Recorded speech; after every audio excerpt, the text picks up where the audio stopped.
La France est-elle dans une dérive néocoloniale sur le continent? Les ambassades de la France-Afrique, l'héritage colonial de la diplomatie française, ingérence, affairisme, violence sexuelle. Une enquête de 200 pages sur le comportement des diplomates français sur le continent.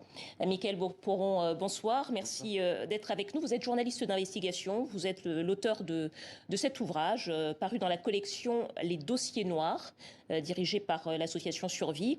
Peut-être un mot, les ambassades de la France-Afrique, peut-être un mot sur le rôle encore de l'ambassadeur de France, qui, comme vous le décrivez dans cet ouvrage, conserve encore, des années après la décolonisation, un statut à part dans les ex-colonies. Oui, moi j'ai tendance à parler d'asymétrie en fait dans les relations, puisque effectivement l'ambassadeur de France dans les anciennes colonies, et ça s'explique par l'histoire, a un statut encore particulier.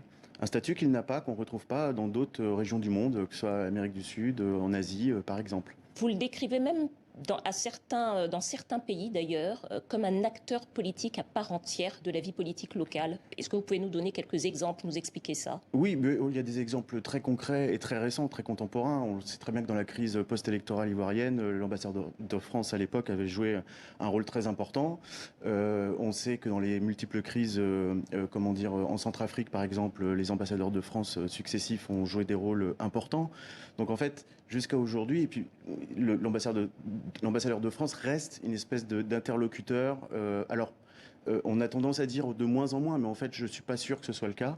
On l'a encore vu récemment avec l'ambassadeur de France au Cameroun qui fait son point tous les mois avec le président de la République camerounais, Paul Biya, et qui fait sa conférence de presse sur le parvis du palais présidentiel.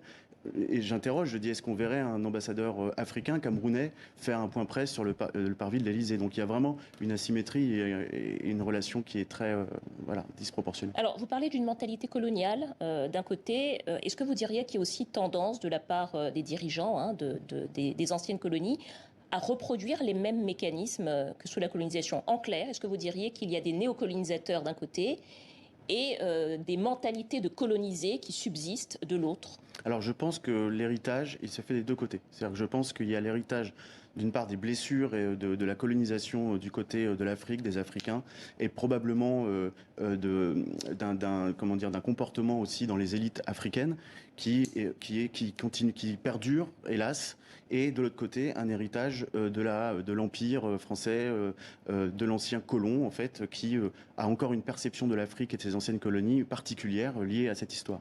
Maintenant, la vraie question, c'est de savoir si certaines élites encouragent encore ces comportements. Je pense que certaines élites, ça les arrange encore d'avoir des ambassadeurs de France qui sont un peu proconsuls, ou en tout cas qui leur permettent de faire passer leur message. En tout cas. Qu'est-ce que ça peut avoir comme conséquence géopolitique? Alors en conséquence géopolitique, si on prend un peu de recul et un peu de hauteur, il faut savoir qu'aujourd'hui la France est une puissance parce qu'elle a été une puissance coloniale. Et donc en fait elle a tout intérêt à garder son influence sur ces anciennes colonies finalement quelque part. Et finalement l'ambassadeur n'est autre que, j'allais dire la petite main, mais le prolongement finalement de cette politique d'influence. Donc en fait les conséquences elles sont là, c'est simplement que la France doit garder son influence et sa puissance. Mais est-ce que ce comportement néocolonial que vous décrivez nourrit les exaspérations qu'on observe sur le continent quant à la présence française? En tout cas, lors de mon enquête, j'ai pu recueillir beaucoup de témoignages de personnes qui sont plus ou moins proches des diplomates français sur le terrain et qui ont beaucoup de frustration. Je raconte le cas notamment d'employés d'ambassades africains, etc., qui se sentent quand même qui ont un sentiment de paternalisme, etc. Donc en fait, quand même, je pense que tout ça forcément se diffuse à un moment donné dans les familles, dans les populations. Le sentiment, j'ai pas envie de dire que le comportement des ambassadeurs nourrit ce qu'on appelle aujourd'hui le sentiment anti-français, qui est en fait une blague. Enfin, grosso modo, c'est plus complexe que ça. Mais en tout cas, il peut y contribuer puisque l'ambassadeur de France n'est autre que le premier représentant finalement des Français sur le continent. Peut-être une question également, vous avez un chapitre, et c'est pour ça que j'y reviens, alors on va revenir sur le comportement des fonctionnaires. Vous avez un chapitre qui s'intitule « Dans les colonies, tout est permis ». Vous insistez notamment sur la domination qui s'exerce notamment par le sexe, recours à la prostitution, accusations de pédophilie, violences sexuelles, donc on est sur des choses lourdes. Est-ce que c'est une façon finalement, est-ce que c'est au cœur de la domination néocoloniale que vous décrivez aujourd'hui dans les anciennes colonies? Alors je vais revenir sur le mot néocolonial. Moi je pense qu'en fait il y a une continuité. Donc c'est pour ça que je parle rarement de néocolonialisme. Mais sur la question précise que vous posez, oui, il y a globalement, et d'ailleurs d'autres auteurs l'ont prouvé avec certains ouvrages, globalement une perception du corps africain et qui chez les blancs qui perdure en fait. Hein, le corps africain est sexualisé, etc. Et grosso modo, on pense que finalement en Afrique tout est permis, qu'on peut se permettre des choses qu'on ne se permettrait pas dans certains pays où on encourrait des peines de prison extrêmement lourdes. Et les diplomates qui sont les premiers représentants des Français ont un devoir de respecter les lois, ne serait-ce que les lois locales et les lois internationales.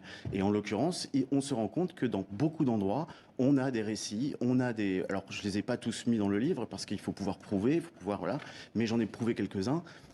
Où des comportements sont inacceptables et mériteraient des procès et mériteraient même d'aller plus loin. Voilà.